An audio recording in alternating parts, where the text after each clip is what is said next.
everyone, and welcome to this panel where we'll discuss how product and design leaders are reimagining workflows with Miro. My name is Varun, and I'm the Chief Product Officer at Miro. And today we're joined with three amazing leaders and Miro champions. We've got Matthew, who's the Senior Creative Director at Zendesk. Hey, Matthew. Hey. We've got Aloka, who's the Chief Product Officer at True Diversity. Hey, Aloka. Hey. And we've got Jeremy, who's a co-founder and head of product and engineering at Base. And together, we'll discuss new strategies for overcoming the most common challenges teams have been facing while working remote as well as in hybrid environments. So just as a reminder for everyone who's listening in, we are recording this session and we'll share it after the event. So let's get started. So quick 60 seconds would be great if each of you can introduce yourself, talk a little bit about your company, and then share with us your favorite Miro icebreaker. And let's start with Matthew. All right. Hello, my name is Matthew Latkiewicz, and as Varun said, I'm a Senior Creative Director at Zendesk. Zendesk makes software for customer service or for building connections between businesses and customers. I've been at the company a long time, so I've seen it grow, and I've seen lots of different challenges along the way, and the remote work being, of course, the latest challenge that we're all sort of going through. My favorite, and we've been using Miro a lot in that sort of remote work, but it's sort of opened up a whole new way of working that I'm really excited to talk about. My favorite Miro icebreaker, I am not a big icebreaker guy. I need to get better at them. I'm like always the guy who's like slinking away into the corner being like, oh, don't call me. But I need to be more vulnerable and more open. I stole this one from Distributed last year, actually, which is the reading wall or a place. That's something that we do a lot in Miro kind of openings, which is just getting people to share and start, kind of operating as a group together. And I really like the idea of sharing. I'm a big reader. I was a philosophy major, so I'm a big, paper book. I love sharing my favorite books. So kind of coming into the meeting with something to share, and that starts a conversation. That's something that I do a lot with the Miro. Awesome. Thank you, Matthew. Aloka. Yeah, hi. My pronouns are she, her. I'm the Chief Product Officer at True Diversity. True Diversity is about a year old. We started as a fully remote team. So Miro was definitely integrated into our just like team rituals from day one. And our company is in the business of helping job seekers find equitable opportunities at companies, specifically in tech. And yeah, I think for me, I agree with Matthew. I definitely find icebreakers awkward, but also every time I go through it, I really enjoy it. So it's kind of like a weird thing where once you force me into it, it's really fun. My favorite one as a remote team has been scavenger hunts, remote scavenger hunts. So the way we set it up is we are all, of course, in a fully remote team, and we have a few questions or like some things you have to find. So it's like, find something blue, find something that's valuable to you, but nobody else. And then people bring it back and tell us the story behind it, which is really fun. And it's also physical, which is nice when you're fully remote. So that's my icebreaker. Awesome. Welcome, Aloka. Jeremy. Yeah, absolutely. Well, first, Aloka, I love that. Anytime you can involve some physical activity, especially in the remote Zoom world that we are finding ourselves in right now, right? It's always good just to get some fresh breath and just get some movement. So, my name is Jeremy, and I am the co-founder and head of product and engineering at Base. We are early-ish stage startup 2.5 years ago. And we have created the first platform ever for assistants. So we have a suite of tools, predominantly along the communication and scheduling space, meeting a lot of the major pain points that the very difficult job of executive assistants serve, that has a really big impact on businesses like all the ones represented here. So we've created a platform for that. Prior to that, we're fully distributed and have been from the start. Prior to that, I spent about 4 years at InVision in product and engineering leadership roles, which was also fully distributed. So I've been doing the distributed thing for a long time, and so I've been actually not excited at all about COVID, but excited to see that it's kind of pushed remote work very much to the forefront, and seeing lots of awesome other companies that I admire moving in that direction. So I'm super excited, and I'll be the outlier. I like icebreakers. I kind of forget to do them as often as probably should, but I love the design a mug icebreaker in Miro, because what I like to do is like go. I know we could put lots of things on here, but if you can create like a topic of something that you would give some healthy constraints like are necessary in design, right? To say, hey, you wouldn't have a mug with 27 different things on it. So like if you got one message, let's kind of create a topic of something that you'd like to share about yourself. And it's always super fun, whether it's like hobbies or maybe something we may not know about you or something like that. It's always kind of fun to find something different and let people explore and learn more about one another in that way. So excited to be on the panel. That's great. Thank you, Jeremy. And we're big fans of icebreakers ourselves, and we've got all kinds of those going out across different teams at Miro. So it was great to hear, Jeremy, that at Base the team is fully distributed, sort of similar to what Aloka mentioned in terms of true diversity. I was curious, Matthew, when it comes to Zendesk, what's your current work setup? Is it fully remote? Or have you folks transitioned to hybrid? And do you have plans of going back to the office? Yeah, there are plans to return to the office. Those plans are changing daily. But yeah, the vision or the place we're headed is a hybrid environment. Zendesk had a big presence, or like a physical presence in a lot of different parts of the world. We've got an office in San Francisco, obviously. We've got one in London. We've got one in Singapore. We've got one in Brazil. We've got one in Germany. Like there's, so there was kind of a culture that was sort of there, that was built around sort of the physical spaces. Our founders are Danish, and it was founded in Denmark. So they, as much as we are a software company, they also, of course, it's always also a furniture interior design company. Like any Danish company is also an interior design company. So, they think about space a lot, and they think about how to use space and things like that. So, and then our workforce is large enough. We're not a huge company, but we're mid-sized. We're about 5,000 people, or we're maybe closing in on 6. And, for a lot of people, the office and that sort of space is vital to them, for whatever reason. It could be that their teams like the in-person collaboration, but it could also be a personal, something that works better for them, to be that. And so there's a desire for some people. But it will be hybrid, and right now it's mostly distributed. It's mostly remote. And we are going to continue that. Like the idea of being remote and allowing employees to choose, that's kind of where Zendesk is headed. I imagine we'll be about 50-50, in the coming years. Got it. That's fascinating. Actually, I'm based out of Amsterdam, and we've actually done a soft launch of our hub in Europe. Amsterdam, Berlin, and other locations, and we're seeing like a handful of folks sort of trickle in, and it's just so fascinating to see after 18 months of sort of working from home to actually physically see a human that's actually beyond just a pixel on the screen and a voice modulation. That's actually, there's a human, and you could actually sit down with them and have a cup of coffee. It's actually been a really amazing experience on our end on that front. Yeah, so, absolutely. So I'll just do one last follow-up, which is that it's amazing to see how different my brain works in both spaces. And I think that's been interesting to explore, that like, what are there are benefits to both, right? In terms of like how my productivity and how my sort of approach to work happens, and trying to figure out both of those at the same time has been interesting. Yes. I'm curious to hear, if I might jump in, how your mind works differently in the two settings. Well, I mean, this is I've been.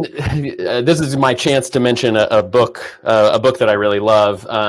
Recently, called "The Extended Mind." It's a kind of a helpful frame for this, but it's a book by a woman named Annie Murphy Paul, and I'm like that guy with this. Everyone who is, if there's anyone at Zendesk who's watching this, they will be like, "Oh, he's talking about the extended mind again." I'm like a guy who watched one TED Talk, and I'm like, "Oh, this is my thing now," you know.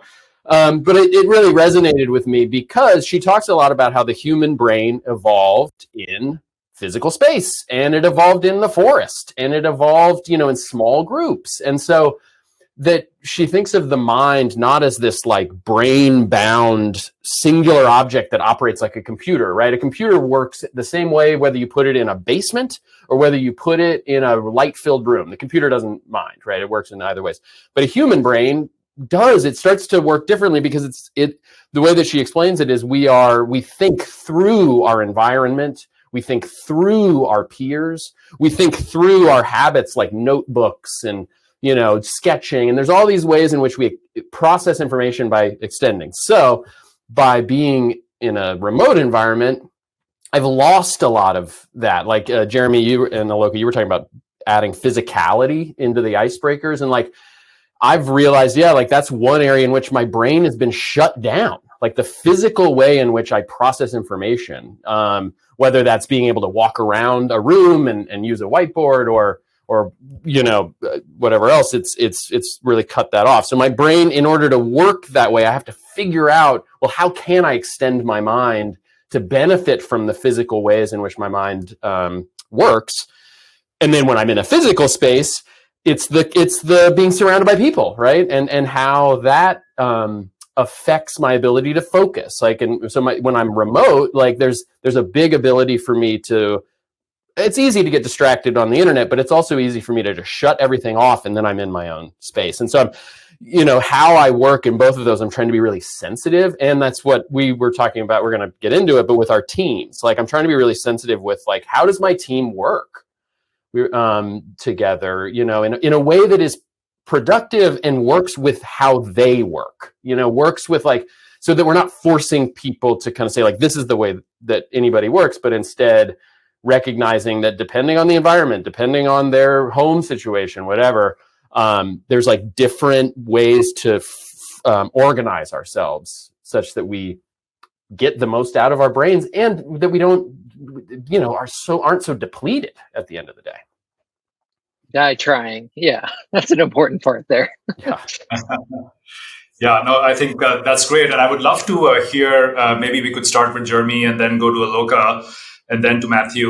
You know, when we talk about team processes, you know, Matthew, to your point, like how do we basically get, you know, create an environment and support for the team members so they can do their best work? And so I'm curious, like, what are some of the big challenges that all of you are seeing for your respective organizations, and what are some of the concrete steps that you've taken to address those challenges? So maybe Jeremy, if you want to go first. Yeah. So I think one of the first things that comes to mind for me is a little bit more nuanced and maybe not as commonly discussed. And that's like helping people to understand the management of their own energy.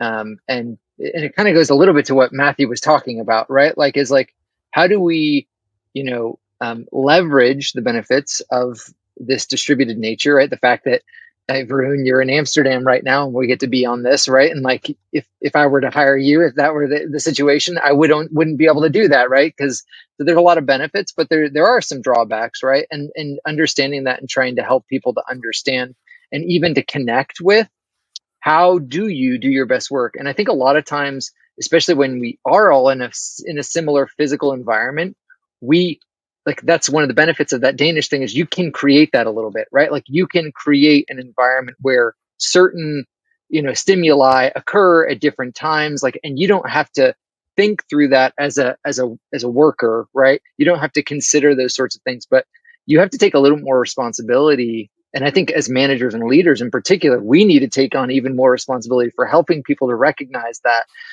And so, you know, I'll share like a very, very brief story. But when I first started working remotely, and this was long ago, but after about 6 months, I got pretty depressed because I wouldn't call myself an extrovert, but I'm kind of balanced introvert extrovert. and I was working at in my home office every day, all the time. And I realized, like, one of the perks of the company was they gave us a free coffee card to go get coffee and work out. And I had to mentally, as an engineering brain, go, I'm going to sacrifice having 2 screens for a while to go work around people for half the day. But I had to do the mental engineering math to realize that, like, it's better for the company if I don't burn out and quit, right?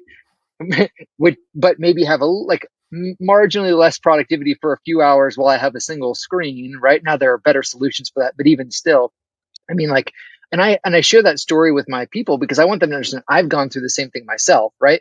And those are okay things and important things to experience and to think about. So thinking about, like, what are the things that you need? How can you utilize remote work to organize your day such that you're optimizing for your energy? And that's not just for work, right? Like, that's for all of life, right? Like, I don't expect you to use 100% of all of the energy to your work all the time, because if we're really honest about that, that is a recipe for burnout for people. And so, I think that that's a really big topic that doesn't get enough light. Aloka, any thoughts from you in terms of managing some of the challenges that your teams might be facing around their different processes? Yeah. Jeremy, what you say really resonates with me. I'm also sort of an introvert extrovert, right? And I actually had a conversation with my team around the feeling of isolation and just I think having spent the last 18-ish months remotely, I've realized how much energy I get from having people around me every now and again. And so I think a lot of people on my team, especially people I think who are single, they face similar challenges. And then the people who are parents of young kids, their challenges are about taking care of the kids and, more often than not, the kid running in and asking for something and like the person having to just like say, hey, give me 5, right? In the middle of a meeting. And so, I think one of the things, it's a lot of changing the mindset and building a sense of acceptance around some of these things for us, right? Where it's okay if your kid runs in or your dog runs in and you have to give them a couple of minutes of a TLC before you can get back to the meeting. And the other thing I've noticed that we've tried to sort of address is, as a fully remote team, we sort of miss the water cooler conversations that you have in the office, right? And I actually think a lot of creativity and innovation comes through just like riffing, just passing by someone, having a conversation, riffing, and that generates ideas for you. And so we tried to recreate that in our team, because what we realized was we had all these very structured meetings with a set agenda, and we're like, okay, we need to get this done. And our CEO actually is very creative and likes to really think out loud, and loves ideation. So we realized we needed a space for just ideation, right? With no set agenda. So we set up a weekly finger painting session where it's just coming together to talk about ideas that we've been noodling on and just bouncing it off of each other. And we've actually had a lot of interesting stuff come out of it that we've then experimented with after. So I'd say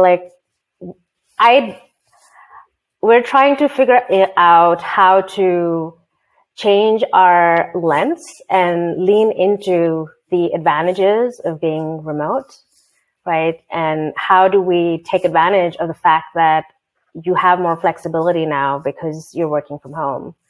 And so we have core hours, and then we're like, you do whatever you want. We have 4 hours where we have meetings, and then it's like the rest of the time you figure out how you want to schedule your day.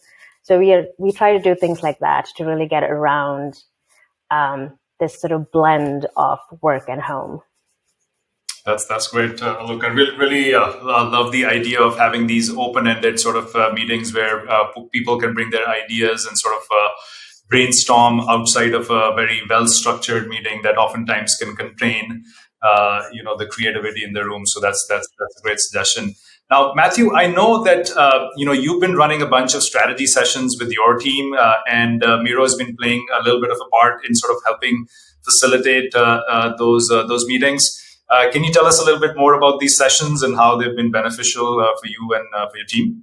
Absolutely, and they definitely relate to the challenges too. So it's sort of a piggybacking off what everyone is saying is that some of the big challenges that we're facing. There's the remote work pandemic challenges.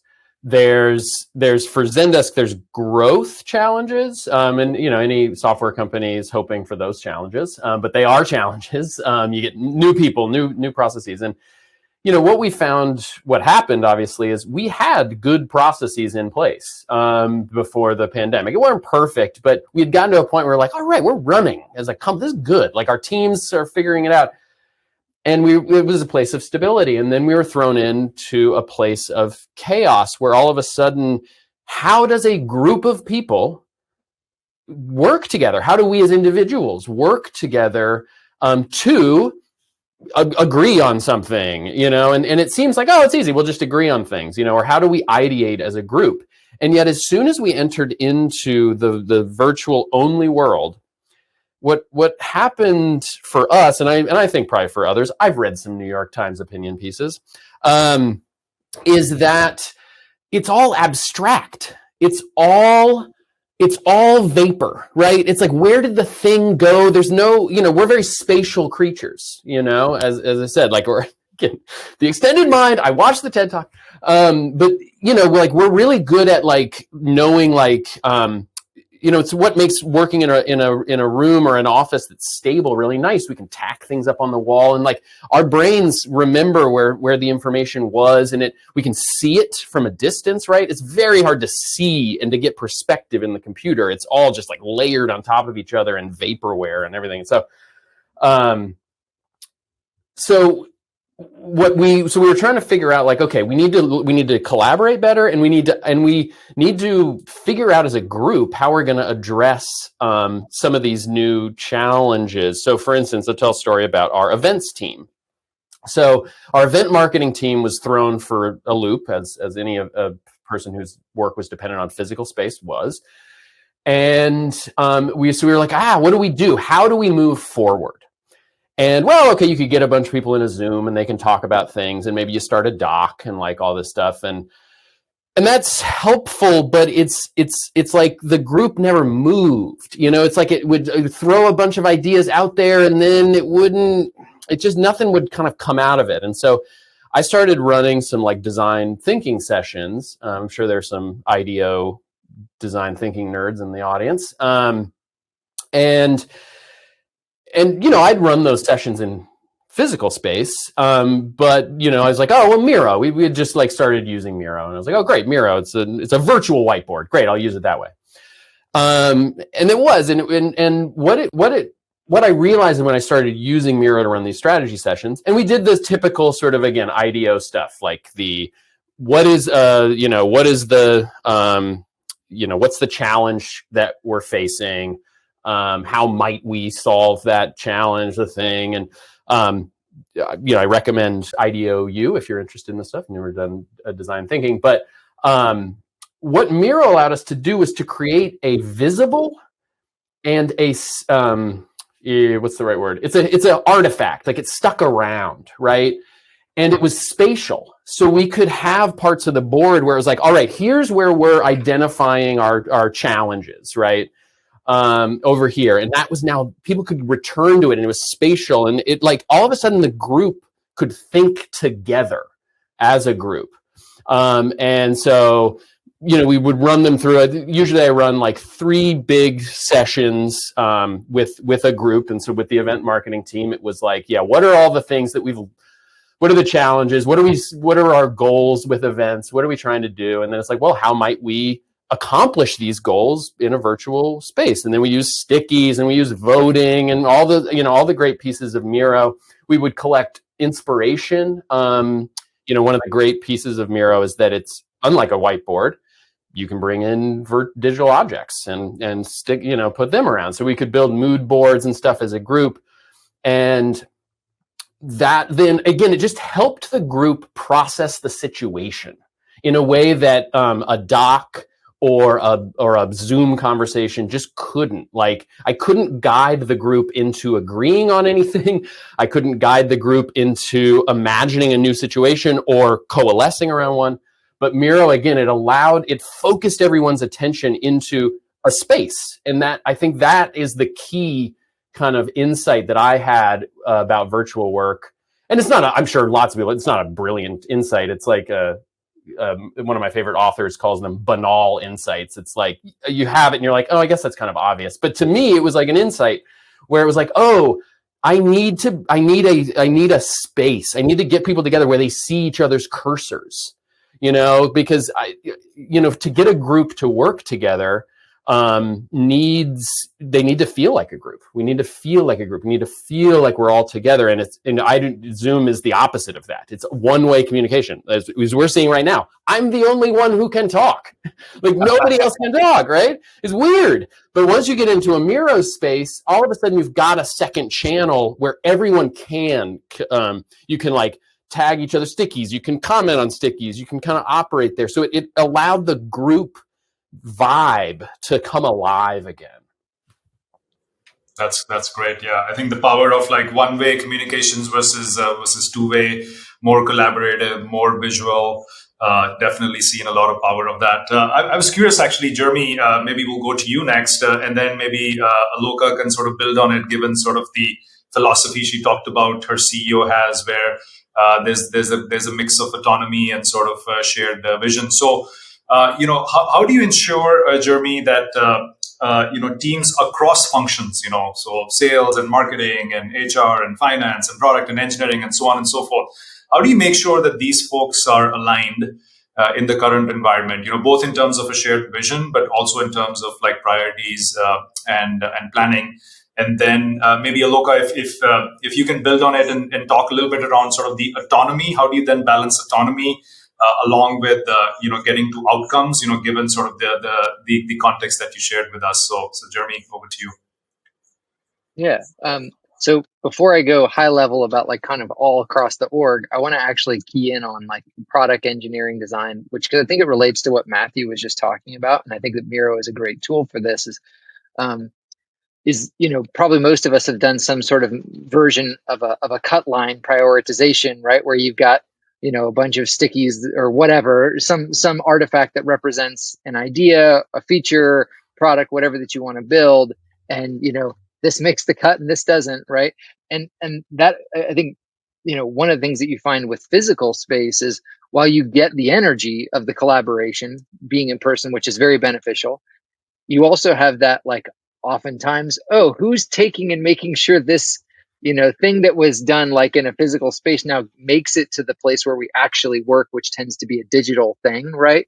And so that's where I think that, again, there's positives and negatives of remote work and some of this, but I think that Miro is a great tool for that, and can really empower a lot of that collaboration without the additional effort of then having to go and retranslate or lose those sorts of things. And you can also use that similar to map out cross-team dependencies. So it's kind of related, but so taking that a step higher, though, I think in terms of ensuring alignment in prioritization and planning and what we're trying to do across the organization, same thing, it's a double-edged sword. I've seen it done poorly and I've seen it done well. But I think that some version of OKRs, objectives and key results, there's lots of different flavors of how you might, look at that, right? But essentially, shared goals, shared vision for what we're trying to do that ultimately cascade down. When I have seen that worked well is when there's like a level of let me talk about when I've seen it not done well, is when there's too much pushing for too much aggressiveness in what we're trying to accomplish, which ultimately tends to cause people to feel like they have to like kind of inflate what they think is possible. I know there's like, the Google thought of, you're at 0.7 or 70% of completion, you're actually doing really good, or right, like you're doing what we would expect.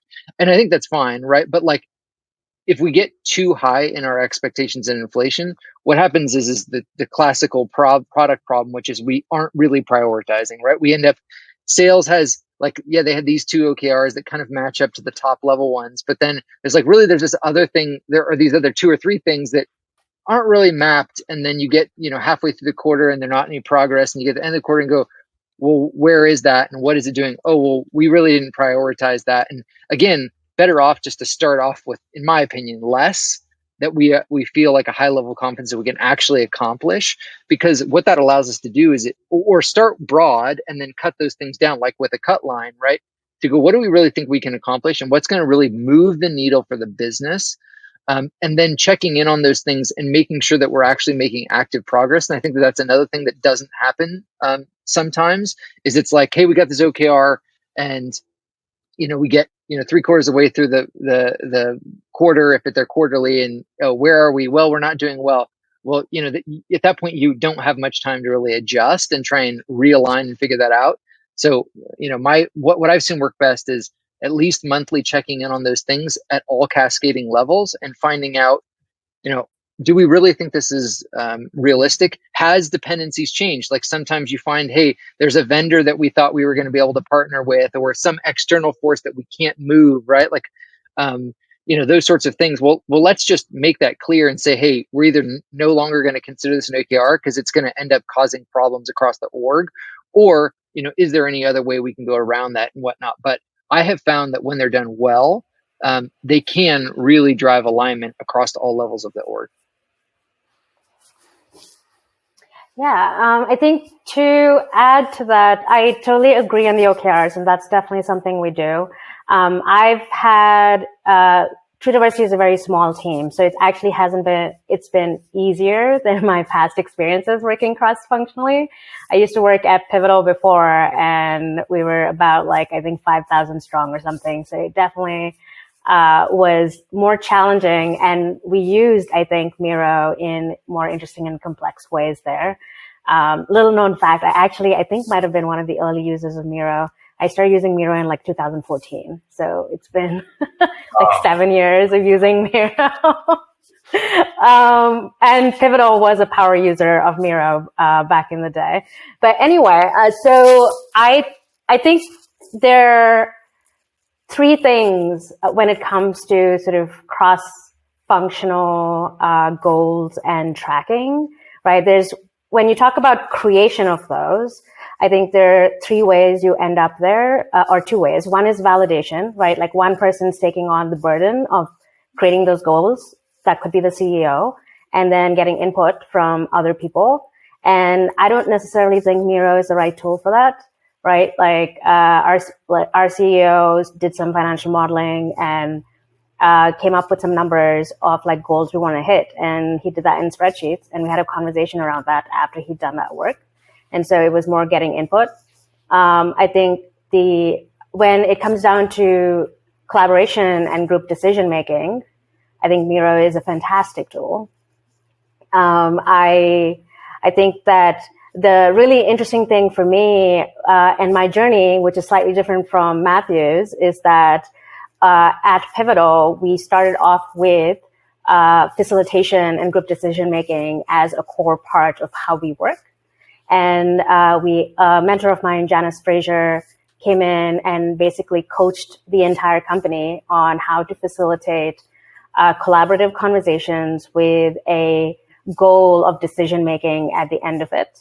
And so so that was fairly intuitive to us by the time we went remote or distributed at Pivotal. And so it was mostly about how do we bring this on to Miro. And Miro just felt like the natural way or place to translate this into, because in the physical space, we're using painter's tape and stickies to draw lines and write notes. And Miro has lines and stickies.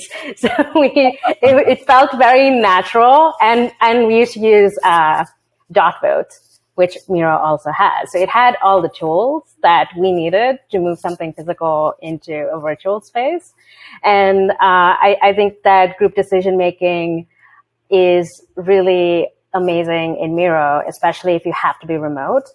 And I will say, I don't think it is a great tool for storytelling for people who weren't part of that session, right? Like one of the things I've heard over and over again is if somebody pops into a Miro board that they were not part of creating, then they have no idea what's happening.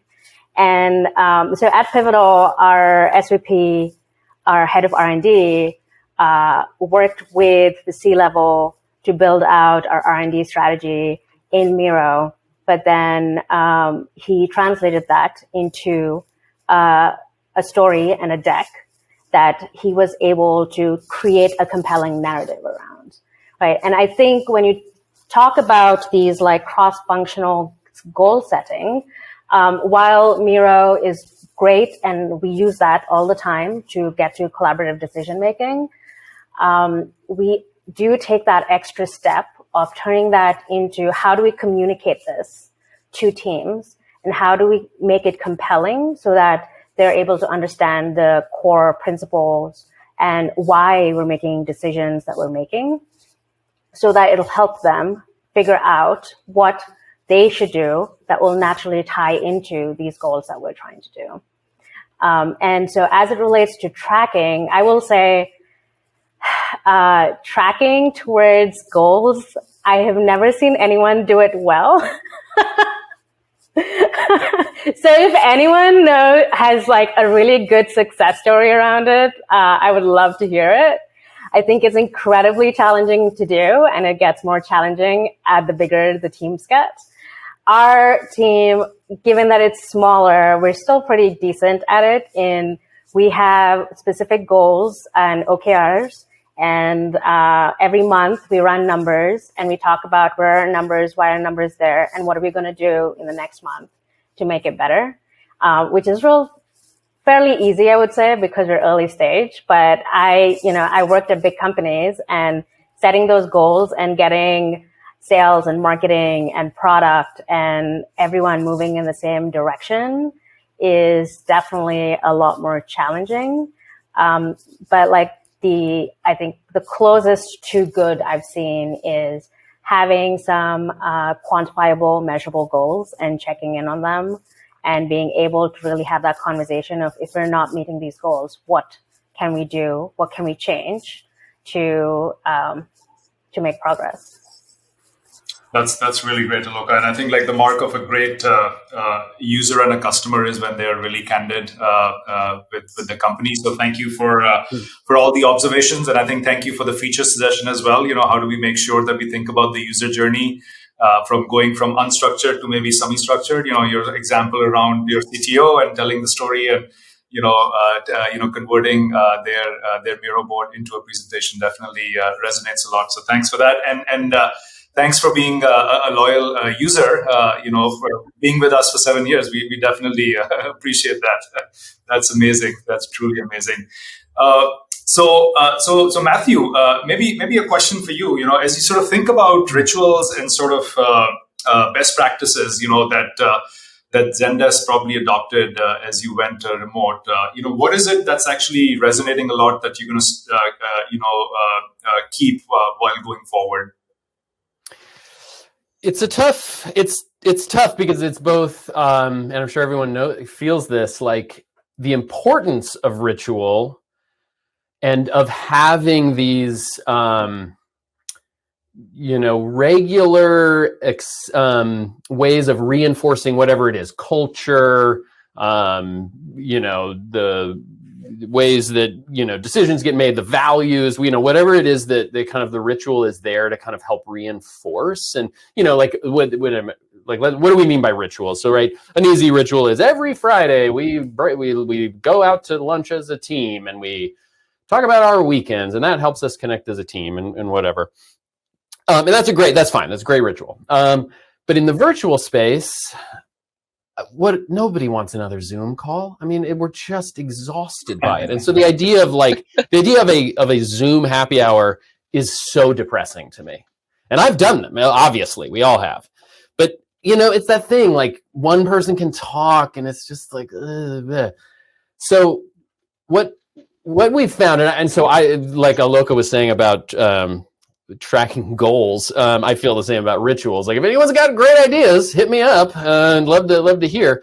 But I will share kind of some of the experiments that we've been doing, and I think that's a good way of thinking about this time right now. Is that we are in a my colleague, I think, has a great metaphor for it. It's like when film, was first invented and the early film cameras were being made. People would just, put a camera on a tripod and film the stage. There was there was no creativity around the new medium, right? It was just like, well, we know what vaudeville is. Let's just do that. Let's just show them vaudeville. And it feels like we're in the same realm where it's like we're just trying to like move our old way of thinking into the new space, and I'm sure people have seen that, and we've kind of hit the wall, right? Whether it's a virtual conference, whether it's a virtual happy hour, other rituals. So some of the experiments that we've been doing that we have found to work have been almost stealing a lot from the two that I'll mention. One is we stole from the television industry. I've had a little bit of my career has been in making television, and realizing that meetings, the way that like our all hands meetings, we treat them like television shows now. Like we produce them with segments. And it allows us to, so we have a monthly meeting, say, and that's we can think of it as a ritual. It's also a time where we share company news and all that stuff, but it's also a way for our team to feel connected to each other. But we can't just throw everybody into a Zoom. So again, if we approach it a little bit more like a television show, then it's like, let's do, we've got a couple new hires. Let's do an interview segment. We'll do a nice interview segment with them. We've got a person who's working on a personal project, say, like, because I don't think I've even said this, but I work on the Zendesk brand team. I know we've got some product folks here, but I work on the brand side. And so we've got a lot of creative people who have a very big art practice. And so we'll have them go on to Zoom on their phone and take us through and show us the art project that they're working on, things like that. Or we've created title sequences. We've created some interactive Miro games. As well, like ways to, in that meeting, everyone jump into the Miro. And like I said, it allows for an actual collaborative kind of space. So whether it's, let's design a team flag together, and we all design the design of a flag, and it's total mayhem. But again, it's a fun ritual. So that's one. It's kind of stealing, like realizing that we actually are kind of in a media environment now. You're not in a physical environment, so you have to maybe treat it like media. And there's ways of taking your all hands and meetings and treating them more like that. The second one is, this is a ritual that people will be familiar with, but we've kind of up-leveled it, 5 points, up-level, corporate term, synergy. But is we, at the end of a project, especially one that's been difficult, we'll do a retro. We'll do a retrospective, right? We'll get together with the groups and what went right, what went wrong. But a lot of times, a lot of bad vibes come out in those rituals. As a lot of their frustration with the project is sort of like brought out, and it's like helpful to get the information, I guess, of why it was frustrating, but it doesn't help change the energy, and it doesn't help like get you past it. So we've had these kind of like these rituals where we get the group together, and it's almost like we're setting the boat on fire and pushing it into the ocean. We say goodbye to the project. So we get people together, and we have people, and we have an audience. It's not just the people who are part of the project. We have the whole team to witness and to hear the story of the project. And a lot of times we'll use the Miro board there to show the history of the project, because a lot of times our design projects will be in Miro. There'll be a lot of exploration, and here's all these different paths we could take. Here's the customer journey. So we'll have people take us through. Here's what was challenging about the project. And then they'll be facilitated too. And what was painful? What was like, what was your lowest moment? But what was your highest moment too? Like, what did you learn? What were some of the yeah, what would you do different? Again, it's that very retro thing, but in this much more like we are saying goodbye to this project, which has had its challenges and it had its successes, and the audience is here to witness our passing of this project along and moving on to the next one. And that's been really it's been interesting to see, and it's been a good way of ritualizing the end of a project that kind of helps clear the air a little bit, especially if it's been a challenging project. Got it. That's great. And maybe Jeremy, for you, a question, given the fact that you probably think a lot around automation and sort of how to bring technologies to boost productivity of everyone in the workplace, are there any particular technologies or tools that you feel have enabled greater collaboration and productivity for folks over the past 12 to 18 months? So I'll mention two things, and one of them is actually sort of goes back to Matthew's question about a little bit about how to use these. So everybody is using some instant messenger tool, whether it's Slack or Teams or whatever, right? Like we use Slack, but they're all somewhat similar in that regard.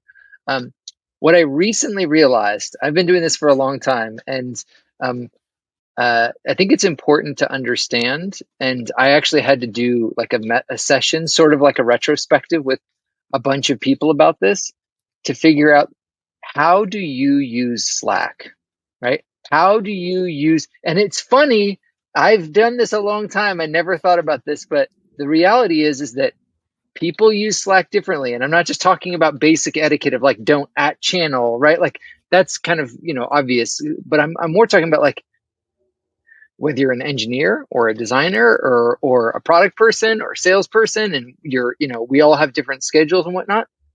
What is your frequency of checking this thing? You are a member of this channel. Do you look at it? How frequently? What does that look like? What is your like internal SLA for response time? And going through this ritual was super valuable, right? To figure out, why do you join? Like, do you feel like you're supposed to, right? Like, is it because you have like a reason? Like I know I'm in certain channels, like let's say like customer success and sales and stuff like that, where I'm more of a lurker listener. And when something piques my interest, I will comment in it, right?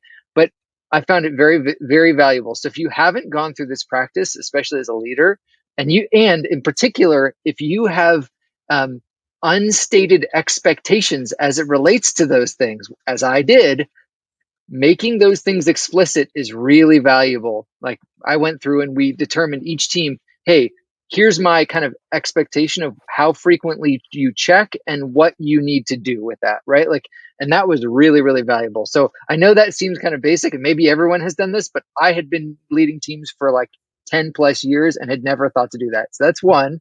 And just using the messaging tools better. And the second is we've been using Figma for design to dev handoff for a while, but we really doubled down on that in the past 18 months and figured out new ways of really, leveraging that more holistically, so that we had less. So for depending on how people are doing things, you're familiar with Storybook. Storybook is sort of like a design system tool for helping to keep, visual artifacts and the components in play. But we were ending up doing a lot of double work between like creating the thing and creating the story. We still use it for certain things. There's certain reasons we want to, but in a lot of cases, we found that we could just leverage Figma directly and just make comments in there and make sure that, the engineers, like that the components were aligned. And that has actually saved us a lot of time. And the more we've brought developers into that, the less we've had things where they get to QA or testing and they mismatch the design in important and nuanced ways, right? Like, I don't want to say it's solved because that's I think an ongoing all the time struggle, but it has definitely helped using that, just honestly thinking about how we use those tools and using them more effectively. Yeah, I think really love the action item for myself, which is do a retro on Slack usage. I think this unstated rule of like what should be the response time and making it more explicit and having some sort of an SLAs actually resonates a lot with me personally, Jeremy. Thanks for that. Anything else, Aloka or Matthew, you would like to add in terms of tools and technologies that have enabled greater productivity and collaboration for your respective teams? I think our tool set overlaps pretty much with what Jeremy's using at Base. So we use Figma for design and Slack. I actually have started playing with Huddle, which is a new Slack feature, which is basically a copycat of Clubhouse, but with screen share. And I've really enjoyed it because I think I heard a few people say today, the fatigue of video and Zoom is so strong, right? So I've started to fork conversations instead of like having a meeting, right? Everything's a meeting on a remote team. My calendar is always full. I don't know if you all use Google Calendar and if Google Calendar has done this to you, but they started giving an insights report of how many hours you're spending in meetings. And I'm like, I did not need to know this. You just made me very, very sad. I'm not sure what your intention with this feature was, you know? Anyway, so I've been trying to cut down on meetings by using Huddle. So when I'm chatting in Slack and we're talking, and often I feel I'm seeing this a lot more on a fully remote team, we keep going back and forth on Slack chat about this like topic that requires a conversation, which if we were in the office, we would have just like swiveled our chairs and started having a conversation. I've started using Huddle in those instances and just going, can we just do a Huddle and turn it on and have a conversation? And that's avoided meetings, but also created more high fidelity ways of having conversations. So I'm really enjoying using Huddle on Slack. And I think that's my big, like, if you haven't tried it out, you should. And I'll just add, because we use Figma, we use all the same, Miro's a big part of it. So I'll make a plug for this thing right behind me. This is more for individuals, but good old whiteboard is anytime I think I've been encouraging my team, like, you need to pull things out of the virtual realm sometimes and like have a thing that you can look on your wall and it's stable and you know it's there. So I use that to kind of just clear my own mind and help out. And just remember that even though we're all in the virtual world, that it is useful just for our own individual brains and minds to sometimes get the information out of the computer, get it into physical space. So don't forget about physical space, everybody. Yeah, I don't have space for a whiteboard, so I use a pen and paper, which totally works as well. One of the great technologies of human history. Yes, and I would second Aloka that as a Miro employee, I prefer pen and paper versus a physical whiteboard. Just kidding. But this has been really, really fun. Thank you for taking the time. Thank you so much, Aloka, Jeremy, and Matthew. I personally learned a lot. Aloka's sort of point around giving employees autonomy and then balancing it with structure resonated a lot. I think Matthew, when you talked about sort of saying goodbye to a project as part of a retro, which one can do from a ritual perspective to sort of drain that energy that might have been pent up emotions and stuff, resonated a lot. And then Jeremy, like using OKRs as a mechanism to drive outcomes for the team is amazing, and I definitely took note that I need to do retro and Slack. So all of those things were great pointers. So thank you for that. And for the audience, please stay tuned for more exciting sessions after we wrap up. And feel free to share your favorite insights and takeaways from this session in the Hop-In chat. Thank you again. Thank you.